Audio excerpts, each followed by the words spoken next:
Good evening, everyone. Happy Friday and welcome to the Bobby Moore Stand. I'm Gary, he's Chris, and we've got a busy show for you tonight. We're going to first of all talk about the four players who are heading for the exit. I'm sure you've read about that already, but let's talk about that a little bit. And then there's some late news of a mysterious American investor, a wealthy one, coming in. And that could be good or bad, and I'll explain why. And then we're probably going to look ahead. There's been another couple of transfer stories around in the press this week. One especially around Kudus. We'll talk about that, and then we're going to talk about the road trip that we're going on Sunday. See if Jonah can end his barren run of 10 away defeats in a row. It's nine. 9. So can number 10 be the good one, Chris? Let's hope so.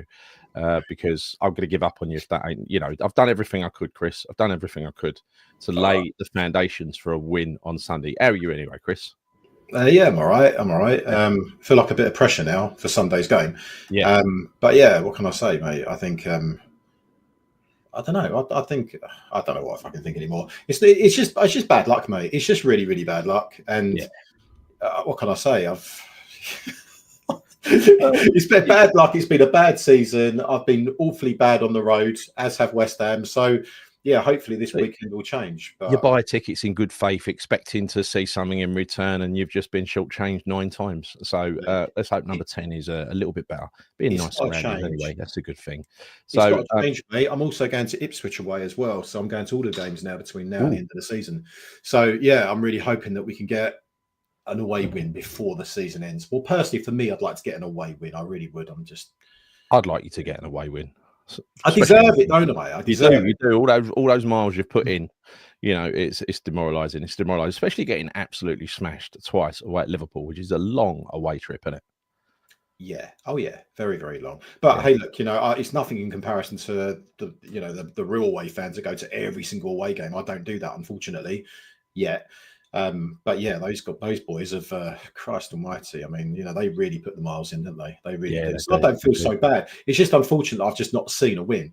Every time there've been a few occasions where I could have gone to a certain away game, I couldn't go for one reason or another, and they end up winning. And then I'm like, right, I will definitely go to the next away game. Go to that when we lose. So it's just bad luck, mate. Really bad luck. What can you do?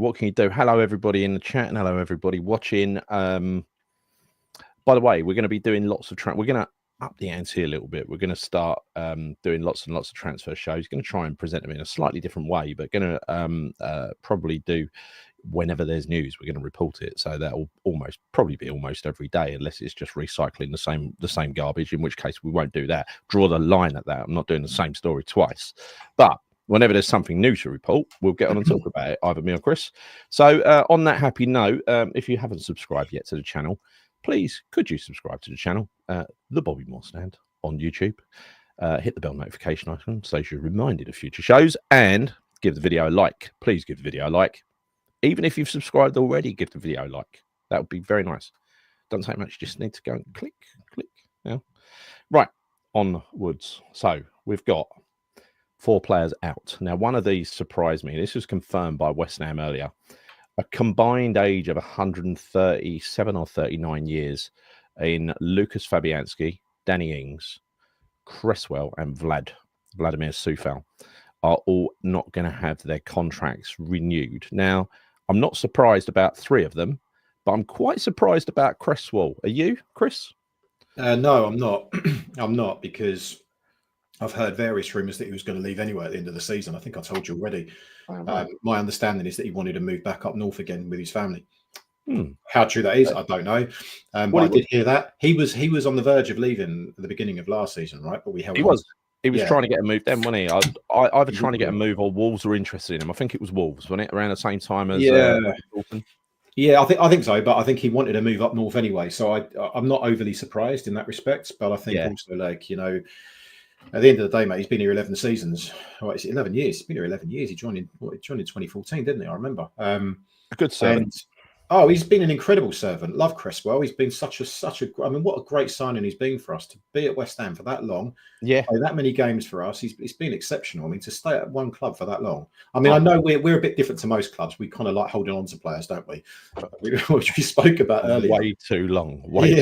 But no, he's been a fantastic servant, and yeah, be gutted to see him go, but it's the right time because sadly everyone has their day, right? And I think a few of those players now. Cresswell, Danny Ings. I mean, he never really hit any kind of peak with us, did he? At all? Sadly, he was no tail end of his career. Soufal, he's obviously tapered off a lot in the last couple of seasons, and Fabianski's mate. He's nearly my age, mate. So yeah, I think it's the right time for all four of them to go. It is, sadly. It is sad. He's played a hell of a lot of games for West Ham. He's been here since he arrived in 15-16. Was it? I thought he joined. I thought he was here in 2014, but I'm just looking down there now. He first, but maybe he joined him at the end of that season and started playing the following season, maybe. Yeah, maybe I don't know. Yeah, but yeah. So he is. He was a first team. He was a stalwart when he was the one of the first names on the team sheet at one point, and he's just he's 35. Age catches up with you, doesn't it? And it's a shame because I don't think. I mean, if I was to compare his stint at left back to with Emerson, I think when he was younger, he was far superior in my view to Emerson for West Ham. What do you think? Yeah, I mean, two very different players. First of all, so it's hard to. I know they essentially play in the same position, but they're very different style of player. But yeah, I think Cresswell was. Mate, he's been a great signing. I mean, when we took him from Ipswich, I wasn't entirely sure. I think he had, some really good standout seasons in the Championship. Yeah. Ex-Tranmere, wasn't he? I think he scored some real belting goals as well back in those days. But I remember when he joined us, he was like a real fresh-faced kid, weren't he? Looked so young, looked so happy to be joining a Premier League team, essentially. And I mean, I'll make you right on that. I think he has been. Well, of course, he's been a better player than Emerson for West Ham because he's been here for 11 years. By default, he's been a better player. But I think in general, ability-wise. I mean, I think he's got a better left foot than Emerson. In truth, I do. He's always had a good range of passing. He's been able to ping a good cross. He's been a solid left back, isn't he? There's not many fullbacks that you can say that have been playing. Well, in fact, if you look at it this way, how many players have West Ham had that have been playing in the Premier League consistently for that many years? I think he's the only one, isn't he? Like literally consistently year on year. I think so, yeah. As a fullback, not because he dropped down, didn't he? He was in and out, so he obviously went to the Championship. But I think with Cresswell, I think he is the longest servant playing for West Ham in the Premier League consecutively, season after season. He's got to be, must be. I can't think of anyone else. I think probably he is, and because you don't get players staying that long, but these days. But I think it's one of those things that is kind of sponsored by the ownership here. They like to keep players on well past their sell-by date, and I think we were calling him out several years ago, and he naturally just fell out of the team when Emerson came in. The pivotal one was getting dropped for the final in Prague, wasn't it? And because he was like neck and neck with Emerson at the time, and then Vlad. I think we had the first couple of seasons. I think he was fabulous, and he really suited what we were trying to do, but he lost his pace several seasons ago as well. Fabianski, I don't think now, look, I'm not being unkind, right? But you shouldn't really have a 40-year-old goalkeeper earning 75 grand a week because you can do better than that, can't you? He's a good shot stopper. He's been a great servant, but we got him in under Pellegrini, right? It was a long time ago. And then we just, rather than pay out a fee for a new player, we just renew them and renew them and renew them and keep these high earners. And it doesn't help the average age of the squad. I mean, in one hit, we've reduced it massively, right? I think with Fabianski, so here's the thing. If he was on a lower salary, much lower salary, then I'd be inclined to keep him as a reserve player, someone as a backup, because I'd rather have him as a backup than Fotheringham, as an example. So even though he's 40, goalkeepers are proven to play at, an older age and outfield players. They always have done, right? So I wouldn't necessarily be that. I wouldn't be upset. I'd be okay with him staying for another season if he was on a lower salary. I would be. I think he can still do a job when he needs to. I think it's a statement of intent. I mean, it's 511 games he's played in his career. He's 35 years old. He actually looks quite fresh when he plays, but he can't play 2 games a week without a shadow of a doubt. Yeah, I know that. So look, I think you've got to feel to my mind, even if you get the older player, they've got to be a fully functional member of the squad who can play every week when they're fit. You know, he can't. I mean, he played a couple of games in a row, then went off injured for ages, didn't he? Well, not as a backup, you don't. You don't need to be as if you're a backup keeper. You don't need to be fully functional to be playing every game every week because you know you're there as a backup. So I would have no issue with him being as a backup at all. You got it's whether or not he wants that. He wasn't even available as a backup, like for quite a while there, was he? And when he had a little bit of football, so shame because I think he's got all the attributes. If we had a younger version of Cresswell, we'd be all right. If you look on the right hand side, you know, Vlad, I think it's definitely the right time for him to go. It looks like it was reported as shock move to Everton, or depending where you read it. So it looks like he'll land on his feet with Moyes. I don't think there's a doubt that's where he's going to end up. And look, he'll try hard and do well and everything else. The thing with Vlad that I found frustrating, and I found the same with Souček, sadly, is that whenever they're out the team, even if it's just in Souček's case, the odd game, as soon as they go on international duty, they're talking to the Czech media about how they're going to leave unless they're first team regulars. Yeah. Well, no team, no player in the Premier League, in a top Premier League club, is guaranteed to start apart from a small handful of them. And he's not in our small handful of top players, is he? And nor is Vlad. So they don't know their place. I think this is part of a culture switch as well. And that's why Cresswell's going, Fabianski, Vlad. That is, that is a lot of the old school. The old school. You've got to have a change of mentality inside that dressing room. And clearly, a lot of these older players they've got this mentality where they want to drop back, where they want to drop deep. And I think it will be. I think that comes from. I don't think Potter wants to have that mentality passed on to the younger players. I'm just saying. Yeah, no, look, I think it's about time that we had a clear out. I think we need to. It's clearly not a functional team. No. So these four players like Cress, Ings, Soufal, and Fabs, they're just going to be it's going to be the start of many, in my opinion, because if you look at the bigger picture here, you've still got the likes of Zuma, he's going to come back, but he's not going to get anywhere near the first team, so he'll go. Presumably, Naif Agued's going to go as well, so that's two. Soler's going to go by default because there's no way we're going to bring him in from on a perm. And then I think it's going to be one of Souček or JWP that I think will be out the door. That's four. I suspect that Alvarez will be another player that will go. Then you've got definitely. Then you've got Paqueta. Then you've got Kudus. Then you've got Cornet.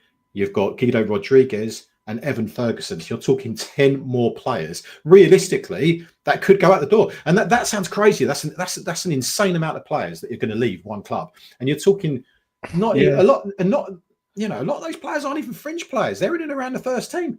This was after we did a pretty big rebuild last summer. So it just goes to show what a mess this squad was allowed to get into. And I don't blame it all on Moyes, even though he was allowed to do it and turn it into a team that only he could do anything with. The fact is, he left us with a very old, largely knackered squad. That featured Kurt Zouma in the middle of defence, and there needs to be a lot of new pieces bought. Talking about new pieces, I don't think the new pieces necessarily. Looking back in hindsight, at the time, I think we were all celebrating what a great window it was. By the way, let's talk about this thing that Trodger's put up here about Antonio. I don't think Antonio gets another contract. I hope he doesn't get another contract. I think if you're going to take a broom, and sweep up and get rid of the last regime, he's one of them that's got to go. And no matter how loyal I feel to him, and I do feel a little bit of loyalty to him, but he's had a bloody good run with us and probably been renewed beyond when he should have been renewed. If we're being honest, we should have bought another striker to replace him several years ago. I do not want to see Antonio as our number one striker next season because it tells me we've gone nowhere. If that either way, even if he did stay, he's not going to be our number one striker. There's no way. There's no version of this where he would be. But I would agree with you. I think they're just waiting here because he's obviously still trying to get back to his fitness or whatever. But I think ultimately what's going to probably happen is I don't know how much longer is left on his contract. He runs out at the end of the season. Gone. Is it in the season? So I think ultimately, then they'll part ways. I just can't see him staying now. I can't. Doesn't make any sense. Doesn't make any sense whatsoever. When you look at the serious life-threatening injuries he suffered in that car crash, recovering from that and getting back to be a Premier League usefulness is a long road, if not impossible, at that age. If you look at It doesn't matter how fit he is. If you look at Todibo, for instance, Todibo is still not up to speed with the Premier League, even when he's played a fair bit of the Premier League season. And that either tells you he's not physically up to the Premier League, or he hasn't got himself to the right level of fitness yet and needs a pre-season. Yeah. But it's so physical. It's so physical. You're always taking I said to you the other day, didn't I? There was someone comparing Todibo's experience at the Premier League with Diop's experience at the Premier League, having been brought in as a youngster from the French league where they specialise in talented youngsters. It's that step up that sometimes doesn't work. And I think we've seen some really good flashes of Todibo. I think he's looked really good, but he definitely, you can see it. You can actually see it that he runs out of steam after about 70 minutes. He can't play a whole game, and that's appalling, really, isn't it? Yeah, and going back to your point there, when you talk about fitness, the fitness levels required to be a Premier League footballer. Obviously, you're related to Todibo in that respect, but obviously Antonio, if he does come back, I mean, fuck, he's that's going to be what, 9 months out. 9 months out for a 35-year-old. I'll tell you what, I'm not even going to consider it because, again, without being too harsh, it was self-inflicted and not the first time. Right? So it was a very desperate situation. I don't want to make light of it because I wouldn't. But that is, it doesn't deserve another contract after that. Really. Ooh, it seems farcical. It seems farcical, Gal, because by the time he would come back, for the start of next season, it would be 9 months out. So and what will he be? 35 going on 36? Yeah. So what's he going to get his match fitness back when he's 36 and a half? What is the point? Yeah, I know. So John says squad turnover per year should be approximately 20%, 5 players from a 25-man squad. Exactly. And losing 10 players in one window is ridiculous. It is. But this is not only one window. This was the last window as well. We got rid of a hell of a lot of players. This is 2 windows running. This is how badly run this club is, John. And as long as we've got the owners we've got, this is how badly run it's going to be. I did watch with interest earlier a show that Stel put on about maybe we've got our own algorithm, like Brighton's. But, the fact is, what Brighton have got is not just an algorithm. They've got an ecosystem, a mentality and a culture that is data-driven, and it's not emotions-driven. And that's what Potter pointed out to presses running, where he said he would be judged on the data by Tony Bloom, and if the data told Tony Bloom that there was an iterative improvement in the performance of those players and the team was kind of moving in the direction of where he wanted it to, he would pat him on the back and say, well done, carry on. He said that to presses running, so that to me says that there is a difference in the way he's being judged, firstly at Chelsea and secondly here. With it's just, it's black and white. You're looking at it going, we're not blowing teams away. We're not winning. We're not playing beautiful football. So therefore, we're manager's not doing his job, sack the manager. I think that's far too simplistic a way to look at it, and I always have. And I even thought it was too simplistic, which is why I laid off of Lopetegui for a while until it turned out he was actually as useless as he looked. I don't think he even looks useless, Potter. I think he's actually, and you can feel free to disagree with me as much as you want on this. In hindsight, and again, this is not me analysing the game against Spurs, because we spoke after the game. I was bored in that second half. It was terrible, right? As a fan in the ground, it was boring. But people who know tactics more than me, they kind of look at that and tear it down and sort of say, well, Potter got it right, because he stopped Spurs playing completely by putting Füllkrug on so-and-so and using Paqueta and Souček wisely and doing this and doing that. All right, we didn't create any chances, but the fact is, the style of football that Potter's trying to play, it is not Moyes ball. It's a possession-based system that needs somebody in midfield, i.e. the number 10, to be able to be the answer to all of our prayers, right? This is the guy who is the center, the heartbeat of the team, the guy that keeps the tempo up, the guy that receives the ball and passes it into the strikers, as he plays players in. That's where the attacking balls come from. We have not got a player to do that, and it's not Paqueta and it's not Kudus. Kudus cannot be a number 10. He plays with his head down.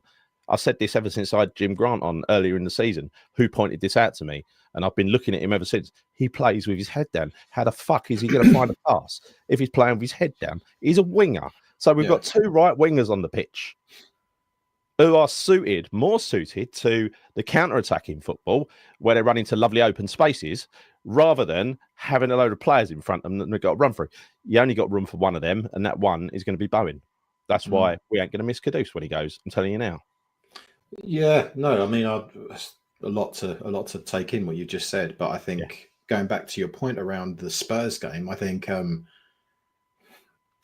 I do kind of understand where you're coming from, and I know exactly what you're talking about in terms of the breakdown statistically, in terms of what we did, and that perhaps Potter didn't actually do such a bad job in terms of containing Spurs' threat or whatever. But I still also believe that that was a London derby. That was a second string Spurs team. So for me, it's still not good enough, regardless of whatever Potter set out. Yeah. You know, and I think what I'm noticing week on week is that there are a lot of players that give up. You have moments where they'll give 100%, and then moments where they won't during one game, right? So you could watch someone, they could be working their bollocks off, and then 20 minutes later you watch them and they're just fucking walking.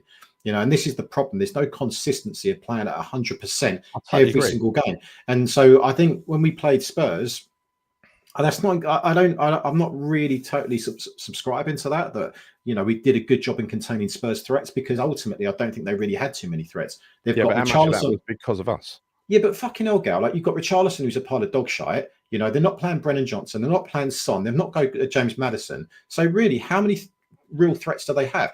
They had a couple of midfield that were physically more imposing than our midfield, but that's not hard when you play, you know, the likes of the players that we play. So I don't necessarily agree with it. I mean, there may have been situations whereby Fulkrug was kind of, you know, coming back. He was dropping quite deep in that game. I did notice that. So he was obviously tasked the ball out of defence. Yeah, and I get that. So in that respect, maybe certain things worked well. But also, when we do that, it nullifies our ability to attack, because when you've got full crew dropping deep, we've got no outlet up front. And you're right in what you're saying, by the way, about Kudus, because I would agree with you. There have been times this season where I was saying, you know, stick him through the middle, because, you know, we see Kudus when he was at his pomp, and you're thinking, okay, we want him back at that level again. So we're thinking he must be able to play number 10. But the truth is, you're right. Yeah, I think he's a winger. He does have his head down. And when he goes through the middle with his head down, invariably he loses it, because he can't run through a packed midfield and a packed defence. He needs to be taken on the fullbacks and things like that. So I think you're right. And I would also say that I think with regards to Bowen, he has to be right. He has to be on the right-hand side. Yes. It's a shame, because he's the best we got out there, Chris. Okay, so answer this question though, right? Yeah. Kudus at his best versus Bowen at his best, right? If you had a choice there, who would you go with? Honestly, I'd go with Bowen every time. I would, because I think he's it's not just the loyalty. I think he's much more suited to creating something out of nothing than Kudus. I think Kudus is a wonderful finisher from what we saw last year. A wonderful finisher, and there was that goal, that one where he ran the length of the pitch and scored a goal, was sort of exception to the rule. But he was basically a very, very clinical finisher when chances presented themselves to him. Bowen creates chances. Yeah, he does. No, he does. I think that I know it's hard to compare in some respects, because you look at the Lord, so you look at the fact that Kudus most likely will want to move on. He's using us as a stepping stone, all these kind of things. But I'm just trying to compare them both as right wingers in their prime, playing, you know, at their best of their abilities, who would be the better option. And I think from a talent perspective, maybe Kudus, and it's such a maybe. Yeah, but the massive flaw in the game of a top player that you play with your head down. Yeah, it's such a shame though, because for us to say that we wouldn't miss a player like Kudus is almost criminal, isn't it? Because I know we got Bowen, but it's mad that we would say that. I'm only saying it though based on his performances this season. I agree. Him based on that, right? I agree with you, Gal. I agree with you entirely. Yeah. I'm just saying it's incredible that we're saying this, because a player with his undoubted ability, we should be turning around saying, "Oh my God, we are going to miss him so much." But based off of this season, you're absolutely right. We will not miss him whatsoever. So I'll be quite happy to see him go, providing we get the right price for him. I think your point earlier was really pertinent, right? You want to see players trying, and that's something you brought up last week that I completely agree with, and that is, I'd rather not give these players these games in the limelight, like up at Man United. Kudus is no doubt going to play well up there, right? Hopefully he does, and we get a result. But you know, I'd rather not give them just the games that they want. You know, I'd rather us try to drip feed through some players who really want to be there, who really want to be there, and we've got a few kids. You know, you could put another kid in the centre of midfield, couldn't you? You could put Alford in there if you were really. I don't see why you wouldn't. especially when you're missing that pivotal piece, the one who can find that ball and knit it all together, right? Yeah. I mean, I would definitely, I've said it for the last couple of weeks, I would definitely try something different. I would absolutely bring in some youth. And I think now is the time. Now is the time. So we've got 3 games left, Gal. 3 games left. So I would like to think that Potter will be thinking, right, so I know the players who are going to go now. We know. Like, he knows, for instance, the players that were already being declared that we're going to leave at the end of the season today. Really, there's no point playing them. They can have bit parts, which they obviously will do anyway. But some of the other players, like, for instance, we know Kudus he's already halfway out the door, right? So honestly, I don't see the point in playing the guy because he's been shite. No. So I just don't get it. No, me neither. So Sullivan ain't going to get rid of Potter because it would mean admitting he got it wrong. I don't think he has got it wrong, to be fair. I don't think it was his choice either. It was fucking Brady's. But personally, I don't think he has. So you're agreeing with that. I think Potter deserves a fair look. He deserves a window and he deserves a start to next season. I mean, let's be fair about it. Who has not had that? He's inherited this bloody mess and he's made it sort of stable. You know, his stats, these high level stats on wins and draws and everything else don't look great. But you know, let's just see what happens the rest of the season. Let's see what happens in transfer window. I'm really interested to see. Look, you know the answer to this already, right? Whether the question is, will Sullivan back McAuley and Potter? Now, in my mind, I'm saying like fuck he will. There's no way he's going to back him. He'll have his mate going around doing deals and, you know, trying to get Potter into a position where he's so desperate for players, he'll take anybody, even the misfits that he puts forward. But you can see the mess we're in now, and that is a direct result of another transfer window where we bought parts that we didn't bloody need. Yeah. Even when we bought Kudus, someone raised this to me the other day, we did not need a right winger. And yet we paid 30-40 million on Kudus. We didn't need one. We needed a striker. We didn't need a left winger when we bought, especially a left winger ain't ready for the first team yet in Somerville. We didn't need that player. We could have spent that on a striker, right? And that would have freed up money. We wouldn't have ended up with Fulkrug, who I've happened to quite like, and he's good as a second striker. Don't know whether he'd be happy with that or not, but I'll be quite happy with it. You need a couple of players. You need a fast pacey one as well as him and his style. I like his style actually, and I like the way he plays. But for that style to work, it needs service. There is no service. There's fuck all coming from midfield. It's a hybrid that we're playing at the moment. It's like Potter's system without the attacking threat. Yeah, I mean, you're right. I think the beginning of this season, the players that we signed, you know, for my liking, I think it was players that ultimately just gave us a completely unbalanced squad. It was players, as you rightly said, players in certain positions that we didn't need. You know, money that could have been invested in key areas, and those key areas we didn't. I think we kind of felt that defensively we'd solved a bit of a problem there in terms of signing Kilman and Tadiba. Let's be honest, every fan did believe that. Yeah, I think in midfield, I do think that at the beginning of the season we felt that Alvarez would be that kind of linchpin, you know, CDM player that would be there week in, week out. I think we kind of felt that. But I do feel though that we didn't necessarily solve that problem. You know, even at the beginning of the season, I was a bit worried about that. Guido Rodriguez, he wasn't the answer. And aside from that, we only had Souček, and it just didn't feel right. That was obviously a problem area. Why we didn't invest money in the centre of the midfield is beyond me. I do not understand. Yeah, getting a free transfer from fucking Spain, who's 30 years old, whatever. This has gone back as long as they've been here, Sullivan and the rest, right? As long as they've been at this football club, they've bought the wrong fucking parts. Yeah, I know. It's been bloody obvious what we've needed every season, and they've bought the wrong parts. Yeah, and that is to do with him getting deals done through his mate. Well, it's always unbalanced though. Such an unbalanced squad. It's like, okay, well, this player's available, and they may be good players, but they're not right for our system or style, our squad. Unbalanced and old. He'll run players into the ground. He'll renew them until there's no renewals left, right? To save himself transfer fees, to pad the squad out with average, and that's what we've done. We literally end up with a first team and fuck all else. So as soon as you get a couple of injuries, you're knackered. This is what worries me though, Gary, because you know, you talk about obviously Potter, and I think like the reality is I do not see us making a change. Whether I want Potter here or not is irrelevant, because I think that he will be. And for as long as he is here, then I have to back him because I'm a West Ham fan. If I don't back him, then I'm not backing the team that I support and love. So we have to back him. That's the way I look at it, right? I think in addition to that, I am genuinely very, very worried about the situation that we're going to find ourselves in this summer, because as we already pointed out, we've already mentioned 4 players.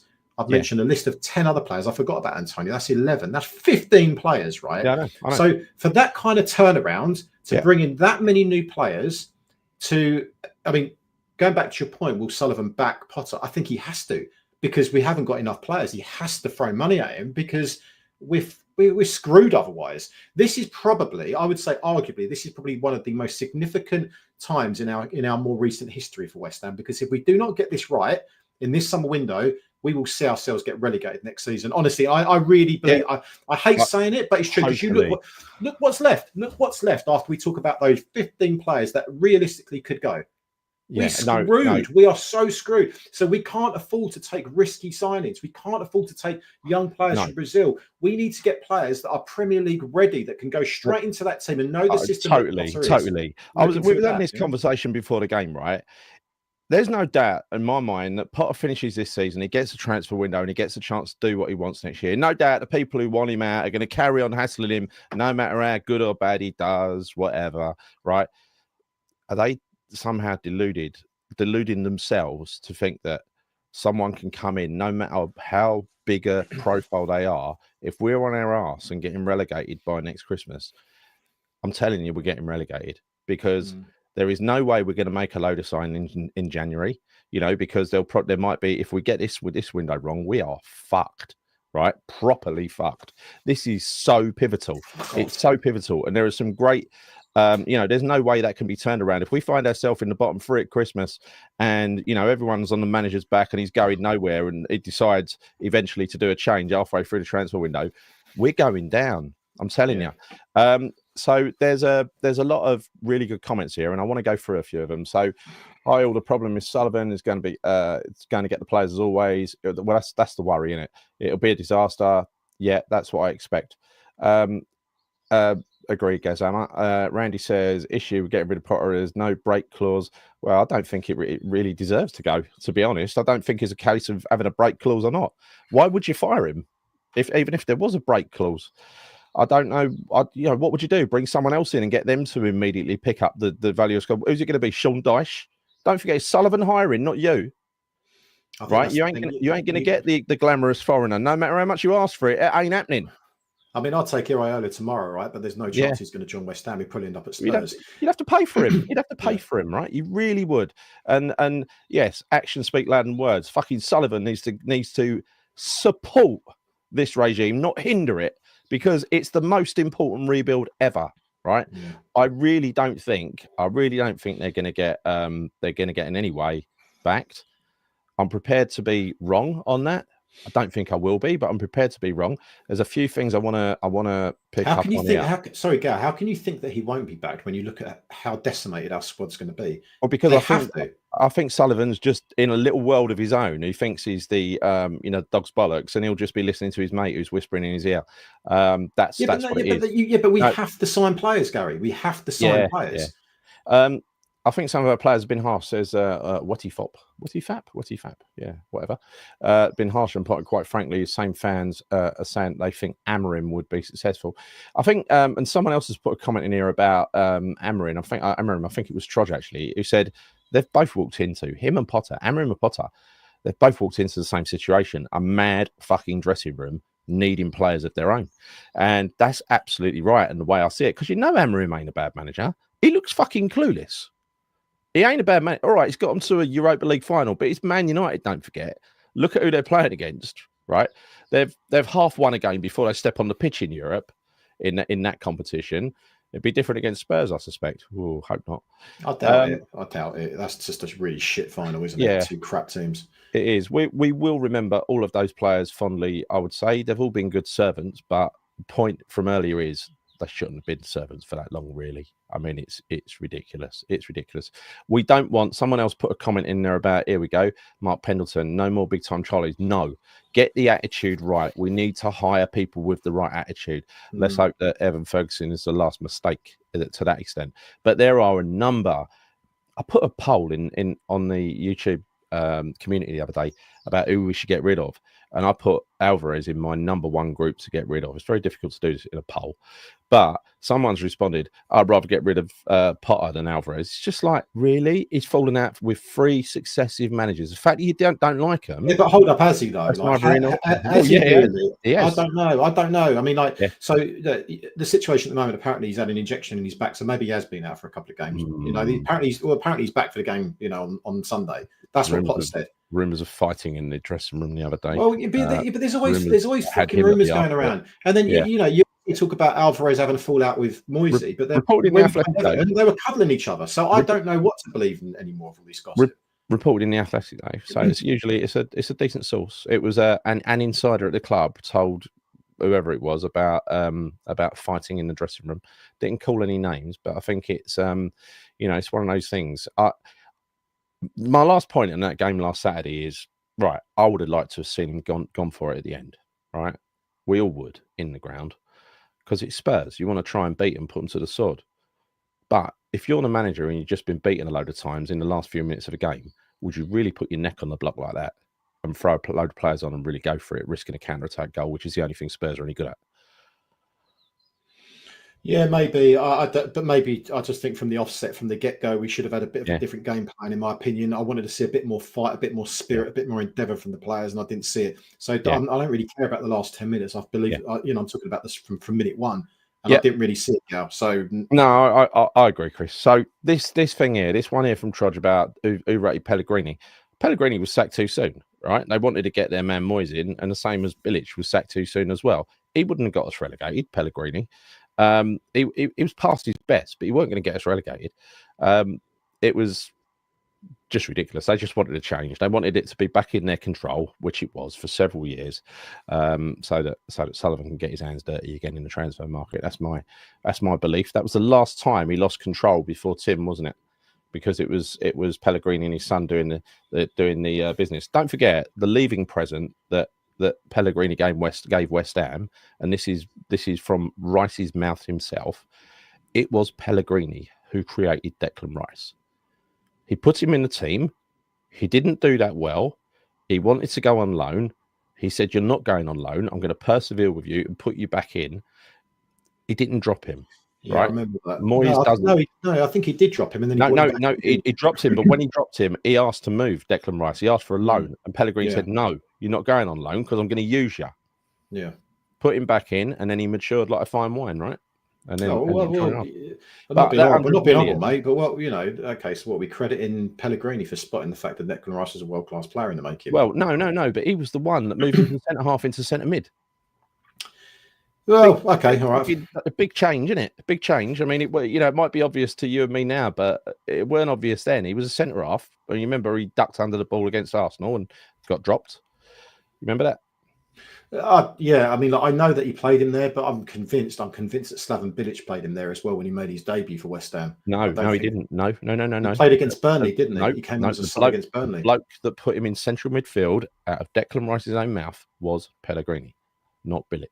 Well, maybe on a consistent basis, but I'm sure he played there as well. In fact, the second time David Moyes came back to West Ham after Pellegrini, he walked in and he said to Declan Rice, "Well, you've grown up, haven't you?" It was like he had a ready to go player and leader, whereas when he left, he didn't feature in many David Moyes teams. Yeah, I don't know, man. I don't think it's all solely down to Pellegrini. I actually think Moyes takes some credibility for this as well. I think Moyes was massive for Declan Rice. We're talking about the initial development and the establishment of him in the first team as a central midfielder. The central defensive midfielder. That was Pellegrini's doing, and he was the finished article. Do you believe that Moyes, if he wasn't the finished article, would have used him when he come back? I don't. Well, I don't know. I don't know, mate. Do you know what? Truthfully, I'm bored of talking about Declan Rice and fucking those eras now. I just want to move forward. I can't. Right. Talking of moving forward. Let's move forward. There is a rumor of we got this. A wealthy American is interested in buying the 25.1% share in West Ham United that's currently owned by the Gold family. The Gold family who need to sell, actually. They need to sell. They want to sell. They've been trying to sell, but they've had no offers. Maybe because the club is overpriced or something at the moment. I don't know. But a wealthy American We really don't want an American, and I agree totally with Trodge here. There is a very, very big reason why we don't want an American, and I shall share it with you. You know how voting rights work in the Premier League, right? It ain't the Premier League who set the rules, it's the clubs. Each club has one vote, right? If you've got a majority, which is called a super majority of 14 votes, you can literally pass any rule you want, right? The Super League came about, the proposal a few years ago, it came about because the Americans, they wanted a league without promotion and relegation, and they wanted this big glamorous European thing. Yeah, I remember. That came about because of the Americans and the fans. So it said, you know, the clubs backed down, the fans got angry, the clubs backed down, and it all went back to sleep. But it will come back again. Maybe it won't come back in the same form, but one thing you can guarantee, there are 12 American owners in the Premier League at the moment. There are 11. There are 2 Arab owners in the Premier League who would vote with the Americans like they did before. That means 13. One more American owner, all right, it would be a minority owner, but he would no doubt have the support of Brady Sullivan and Kretinsky. Definitely Kretinsky, because he's looking to maximize his asset, I would say. That could be the 14th vote that would, it could, you know, it's not something, I don't know how quickly they would do this, but this is what they believe. This is what the Americans believe. No promotion or relegation. And then, look, it's America. It basically turned into American League. It'll build down to year-on-year growth, new markets and everything else. And I've said this many times. You know, you could see West Ham at home to Chelsea in Bangalore. That's not, no, that is the next step after the no promotion and relegation. It's a franchise model. They keep referring to it as a franchise model. We don't have a franchise model, but you got to remember they really dislike the fans and how passionate and how hooked on how, you know, the expectation of the fans to be able to watch their football club. The American owners do not understand it because the way they see it, people these days are willing to pay big bucks for the experience, for an experience. Yeah. And that is what they turn football into, an experience, like going to the theatre. Fucking rubbish show most of the time, but it'll be, that is what it is. It's a day out. That's why they've introduced things like, you know, Spurs ain't the only ones to have a tunnel view, like where you can watch the players walking out down the tunnel. City have got it as well, and several others, right? These are all premium priced offerings that go towards the corporate market and the people who can afford it. In America, the NFL, you know, the other football, that ain't really football. I mean, it's huge. It's fucking huge. A lot bigger in terms of how much a club is worth than here. I mean, a typical club over there is about 4.5, 5 billion. An average club over here, if you believe stats, is about 1 billion, maybe less. But that's maybe 1.5 once you factor in the big ones. So there's a lot of growth to be done. They will be looking at those clubs, saying these clubs should be worth those clubs. There's only one way you get to those revenue figures, and that is to massively inflate all sorts of things. TV revenue, people coming in through the gate, merchandise, TV rights as well. So there's all this TV rights. The reason they didn't allow 3 o'clock football on a Saturday was because they wanted to keep fans in the ground. They don't care about that anymore, right? It's about selling experiences for a premium price, and fans can get used to sitting at home and watching it on telly. Because in America, guess what? With a franchise model and everything else, those fans, they're still loyal to their team, but they never go and fucking see them unless they've got a few quid. And people have accepted that. I don't think it's ever going to be accepted over here. Yeah, no, I agree entirely with everything you just said. That would be a concern for sure. It would be a concern. I'm inclined to say that I would take any new owners over what we have at the moment. But yeah, that would be quite a dangerous move if we were to have a new American owner coming in without question. Yeah. Just literally to be the 14th owner. Don't take a short-term sugar rush thinking, oh, we can go and buy the big players now. You won't be allowed to anyway, the PSR. But don't take the sugar rush to sort of think, oh, this is a good thing, because it ain't a fucking good thing. Right? Yeah. I mean, do you know what? There's always noise, though, isn't there? There's always noise, and nothing really ever seems to kind of come to fruition anyway. So I really wouldn't take too much into account. I don't think it's. I mean, I'd need to read into it a bit more because this is quite hot off the press, isn't this? This news, but I don't know, mate. I don't see it happening. And I don't see them selling their stake in West Ham. To be honest with you, I just can't see it. I can't. Yeah. Not at the moment, at least. Anyway, not at the moment. I can't. I think if Sullivan was offered a right amount of money, he would go. I don't think he's going to be offered the right amount of money. Well, that's the thing, because now is not the time that they would sell based on where we are and everything else. I think they would want to be selling West Ham when they can get a premium price. And right now, you ain't going to get a premium price for West Ham. You can't. No, you're not. You're not. But what if you end up with a majority shareholding split between a new American and Kretinsky, and they're both on the same team? I know you still got the chairman, and I don't know exactly how that's structured. I don't know if there's any way to remove him as chairman. I think you probably can. I don't know how the company's put together, but traditional football already being eroded. Yes, I mean it's been football how it was when we were growing up is long gone. If only we knew what was going to happen with the advent of this new exciting Premier League that it'd lead us here. It's a load of shiny new stadiums and fucking players worth.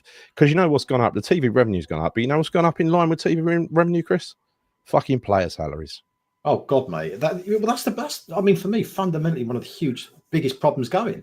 I mean, we've said it so many times. These fucking superstars and these crazy salaries, thinking they're bigger and better than anyone else. They're just fucking human beings doing a job, right? And it drives me nuts. Honestly, I'm really, and honestly, I know I keep saying I've fallen out a lot this season, right, with West Ham. I always love West Ham, and I'll always go to West Ham. But I must admit, it's just football in general, Gal.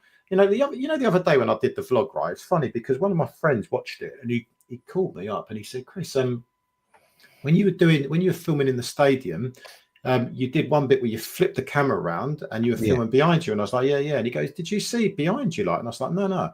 And like, by the way, just caveat this, not being racist or anything like that at all. No, but like I think it was to my left shoulder. There was like 3 or 4 geezers from, I don't know, Singapore or something, and they were like Bubbles was being sung, and they were like that. And, what is this? What is this? Yeah, and this is the thing. Like, and so I didn't know, and I watched it back. I was like, oh yeah. But this is not just. I mean, this is all over the fucking ground. I'm not saying people aren't welcome, but when you look at it now, it's there are so many tourists in our club. Many tourists. Well, they don't know the culture, right? So they don't know the songs. They don't know the culture. They don't appreciate the hostility between fans, the rivalries. When we had, who was it? I told you the other week, we had a Portuguese set of fans. They were really nice in front of us, right? There was 4 or 5 of them. That's in the Bobby Moore Lower, right? Exactly where you're talking about. That's supposed to be the hotbed of atmosphere, and it always was. I've got no issues with people coming over to watch a game. No. I'm not that, but I think the problem is though, it's like it's becoming more and more prevalent now. Whereas, like some of the hardcore old school West Ham fans aren't going to games anymore because they feel so kind of disenchanted with what's going on with football. But what we are doing now is we're replacing them with tourists that are going there for a day trip, and that completely takes away the kind of the culture of what the club is really about. It really does. It's just everything about it. It's just wrong. Will us as fans just sit back and let this shit happen just because they own, they're the big boys, it's their toys and everything else, and big boys and girls, they can take them and play with them somewhere else if they want. Do we just, I'm inclined to think that part of the beauty of the Premier League is a 3-pronged thing, right? Number one, it's the style of football. There is no style of football like it, being so up tempo, so aggressive, so much running, so much energy. You got to be ultra fit to play in the Premier League, right? Number two, it's the fans and the atmosphere they generate sometimes inside the ground. And thirdly, it's the rivalries, the tribalism, right? Because that is pretty much between every club, no matter who you're playing against, and especially against clubs that are a little bit special to you, right? You literally all take the piss out of each other, don't you? Don't matter who they are. So much of this has gone now. It's only when you go to an away game you feel like there's some kind of semblance of normalcy, like it used to be back in the early days. But nowadays I just don't feel it. I certainly don't feel it at West Ham, and I do. I mean, I've been to so many away grounds, and I see it in those clubs as well. I do see it, but I do feel though that in particular the London clubs are getting it the worst. Actually, I do. West Ham bad, Arsenal totally bad. It's and London, Chelsea. Yeah, it's the London. Really it's the tourist. Nobody, to be fair, nobody goes to Ipswich on their trip to the UK, or very few, do they? Yes, they did do it with VAR without consulting us. They don't care what we think. People phone up TalkSport, moan about it all the time, don't they? But I wonder if it's different, because what happened there are tourists at all London clubs. Yes, exactly what you just said. Yeah, I mean that's part of the downside of being in London, but that was part of the plan all along as well, wasn't it? You know, it is important to take our kids, like Kat says here. I've done it, Chris has done it, and I mean it is absolutely important to pass it down with the same values. You know, it is let's not forget where this game came from, who helped to make this game what it is. It was because it was not only the players came from the working class, it was the supporters came from the working class as well, and still do largely. And so why should we just hand it across just because rich people now want to take it and spend a load of money on it? Why should we just forget what has been our game for fucking over 100 years, right? Do you know one thing that really fucked me off today? Yeah. Right. It's actually kind of in relation to what we're talking about here in terms of how football's changed. So I was flipping through Instagram and this advert came up and it had Jared Bowen in it, and I forget the name. I think it's Hobbs Memorabilia or something. I think they get loads of authenticated, or they do private signings with players and they sell the merch, right? So anyway, Jared Bowen's on there, and the geezer that runs the business, and don't get me wrong, it's a good business, and I get it, right? You can make good money out of that because nowadays getting players autographs, and I mean, I've got them, my cabin, right? But Jared Bowen's on this, and we've got loads of gear signed here. Goes, I only sign for Hobbs Memorabilia. What the fuck's this all about? What is that all about? Like, I'm not saying he doesn't, because he does sign autographs for fans, right? But they don't. He might have signed a couple. And I just think to myself, for fuck's sake, like, are you that? Why are you doing that? Presumably you get paid for it, Bowen. I imagine he's getting paid for it, because why would he do a private signing for this geezer? Why would he do that? There must be some form of incentive for him to do that. Yeah, but no, this is my point. I'm making assumptions here, but everything's for sale. Yeah, but I don't. Yeah, but it's wrong though, Gal. It's so fucking wrong. Like, it's so wrong. These players are so disconnected from the fans in general. I know there are a lot of good players that do take time and they will sign autographs. But how the fuck has it turned to this now, where, players' autographs are such a big thing? They shouldn't be such a big thing. Kids should be able to get these like that if they want them. After a game, get them, I mean, it shouldn't be that hard. 100%. And this for me, actually, I think this is actually it's kind of gone under the radar a little bit, because we all know that footballers are seen as superstars and this, that, and the other. But actually, if you brought the players closer to the fans, then suddenly the club becomes much more of a cohesive unit, more of a family-filled club again. But when you do that and you separate the players from the fans, oh no, you can't do this. Like, I mean, fucking hell, like, example, right?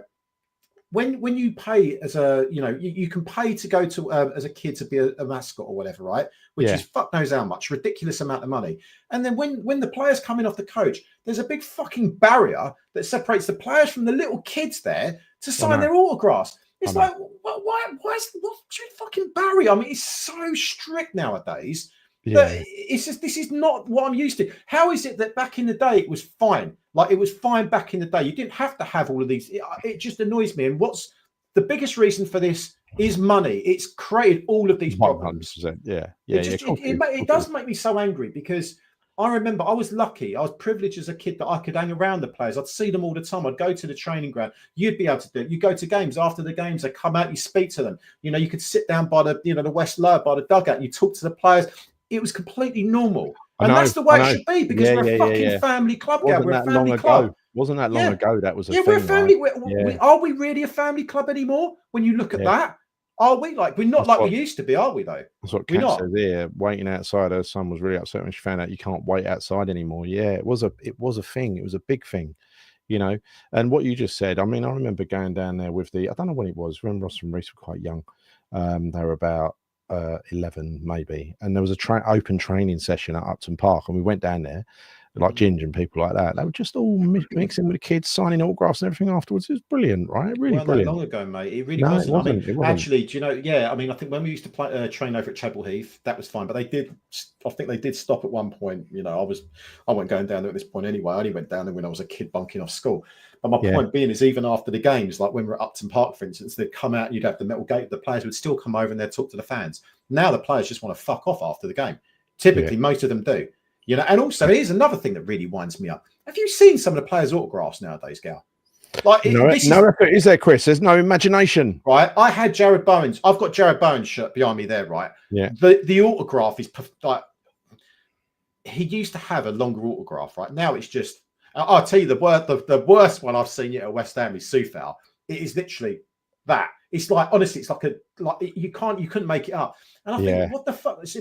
Do you know what I mean? Like back in the day, you get proper autographs. You look at Trevor Bricken's autograph, you know, Billy Brodge's autograph, you know, proper autographs. You can almost read their names. Nowadays, it's one line, fuck off. Like, no. All wrong. All bloody wrong, mate. Well, the worst thing I'll tell you, John, about a matchday mascot is how fucking many of them there are. There are loads. Yeah. And when did that start being a thing?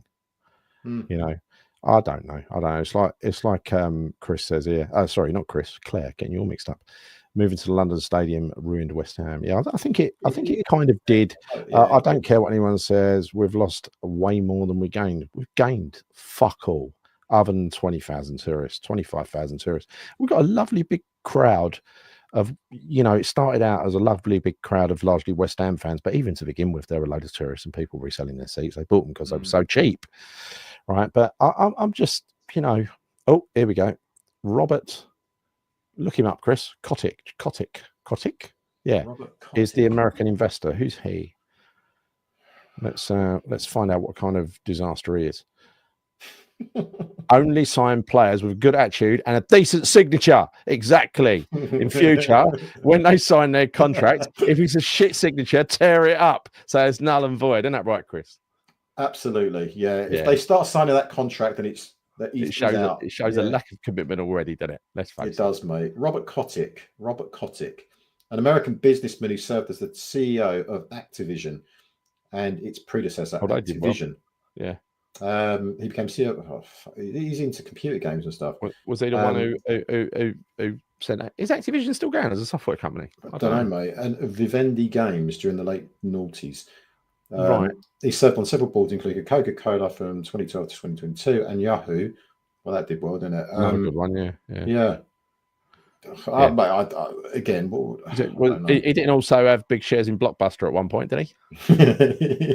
Yeah, let's see what his wealth is. I'm quite interested by this. Well, very wealthy. That signifies several billions, I hope.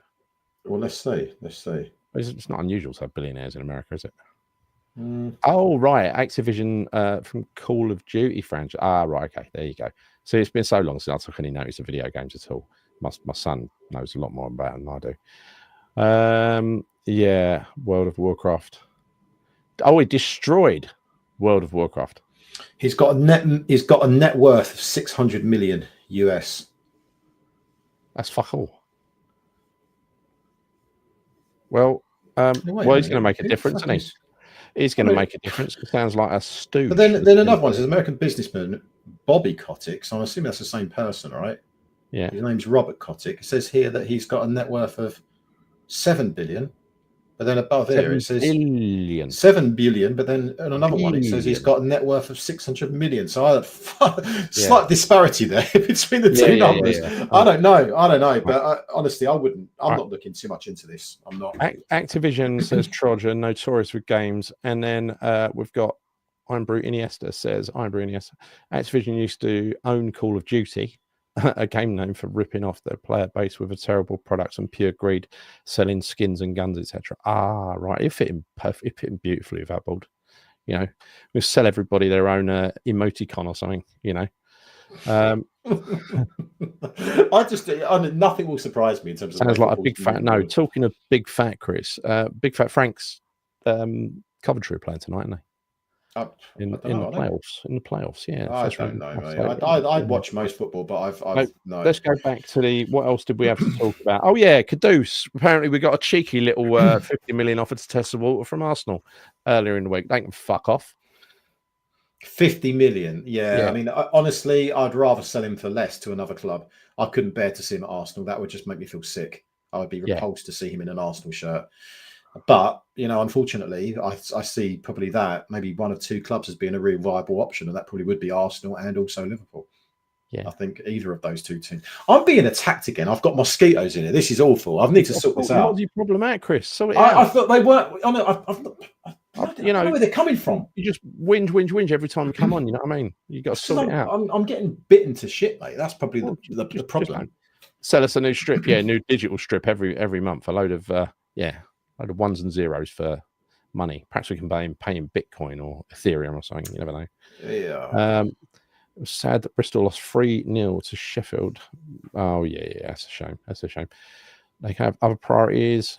Arsenal. Yeah, they'll probably be bit depressed this week. But maybe that's when they try to cheer up their fans by putting in a lowball bid for for Kudus.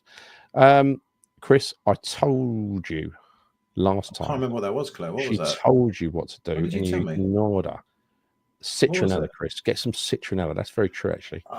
They weren't here. They just come out at night. They seem to be hot. I don't know. They seem to be hiding in here somewhere, and in the evenings they seem to be coming out. So, Paul, this is if Saudi are actually interested. I mean, to be honest, sometimes it feels like that's a story that is positioned in the press just to promote interest in Saudi. I don't know whether it's actually a real story or not. You know, I'm just saying.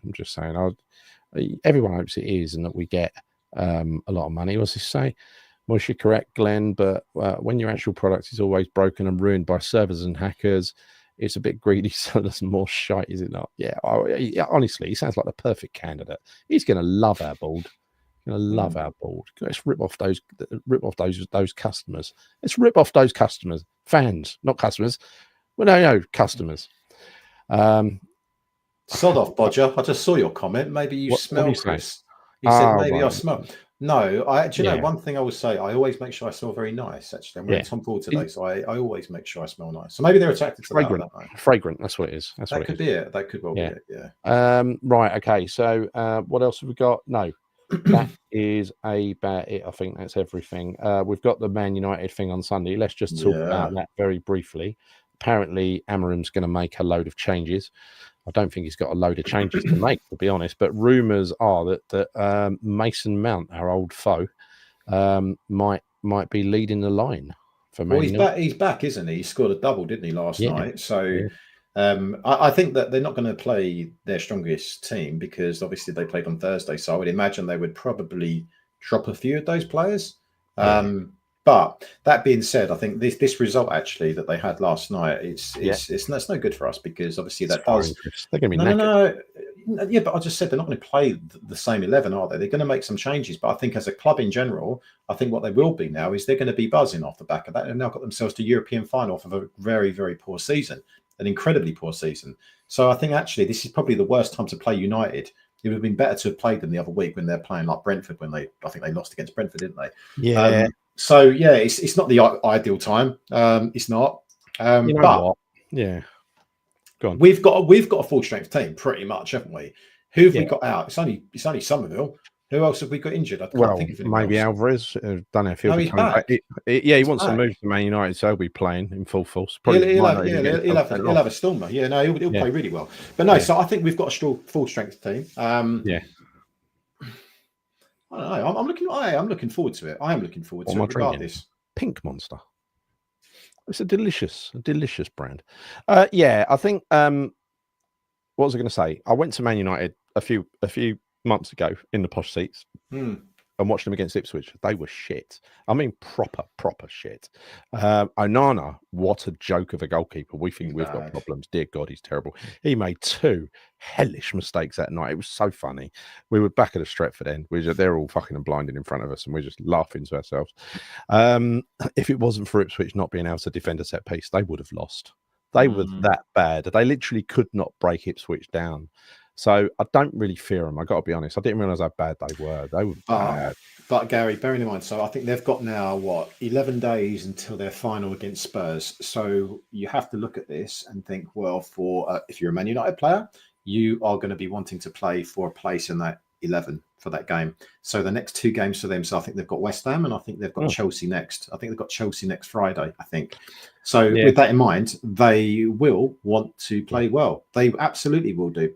I'll tell you what, it would annoy me a little bit if Spurs won because I don't like to see Spurs win anything. But if they do, it would annoy me a damn sight less than if Arsenal had won. That made my week, Arsenal getting knocked out. It really made my month. I couldn't have tolerated that. It's still my prediction is still on that when Declan Rice upgrades from Arsenal, he's only going to have a Conference League on his CV. That's it. Right.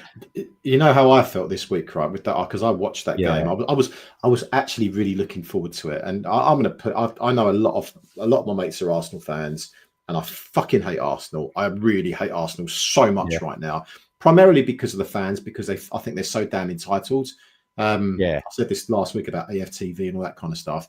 But yeah, I loved watching that game. And the funny thing about it was, and this is how bad football's got for me. And I spoke to Fred about this after the game. I was celebrating more when, basically Arsenal were losing and they were conceding goals. Yeah. Than what I do when West Ham were scoring goals. I was like, yeah, get it. Like, how has it got? It's got to that because that's how. They're just irritating fans. That's all it is. It's easily explained, isn't it? I loved it, man. I was so happy about it. Yeah, it's like, how can that be the highlight of my season? Seeing Arsenal get knocked out of a semi-final, but it was. Yeah, that's how bad our season's been, mate.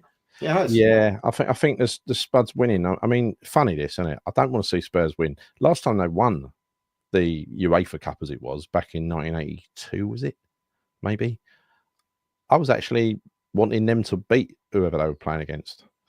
That's how far I didn't have any hatred to Spurs back then. I was just I was just mixing with Spurs and Arsenal, and no Chelsea. It was no Chelsea. It was just Spurs, Arsenal, and West Ham in my school with the odd Liverpool, because they were winning stuff. So I can't have Spurs winning that, because if they do, again, just like Arsenal, we won't hear the last of it. If they win that, it'll make our Conference League win even more insignificant, because they'll be banging on about that over us all the time. So I'm not around enough Spurs people for it to bother me. You know what I mean? Yeah, I just don't like Spurs, and I just can't be bothered with it, because Spurs are just so fucking deluded as well. I just can't be dealing with them. I just would love to see Man United smash them. Love it. Yeah. No, so would I. Gary, our season's been rubbish, but it will improve massively now that Arsenal is out, and when Spurs and Chelsea don't win the European trophies. Yeah, I'll tell you what. If Chelsea win the Conference League and Man United win the Europa League, it will actually promote. It will actually give the Conference League a little bit of a lift in profile for a side like that to win it. They are considered one of the big boys, aren't they? Well, yeah, absolutely. But you've seen how the Italian was the Italian team that won the Conference League? Was it Roma? I can't remember. But you could see the reaction that they had when they won it.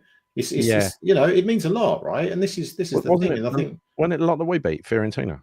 Oh no! Fiorentina haven't won it yet. Fiorentina haven't won it yet.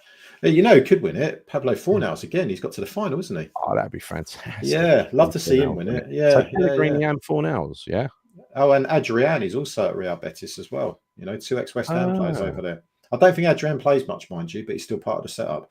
But yeah, I'd like to see Betis win it, but I wouldn't be against Chelsea winning. It doesn't bother me too much. See that the second you said that, it popped up, right? And Adrian, right? Yeah. I loved Adrian. He was just so good, wasn't he? He was so good.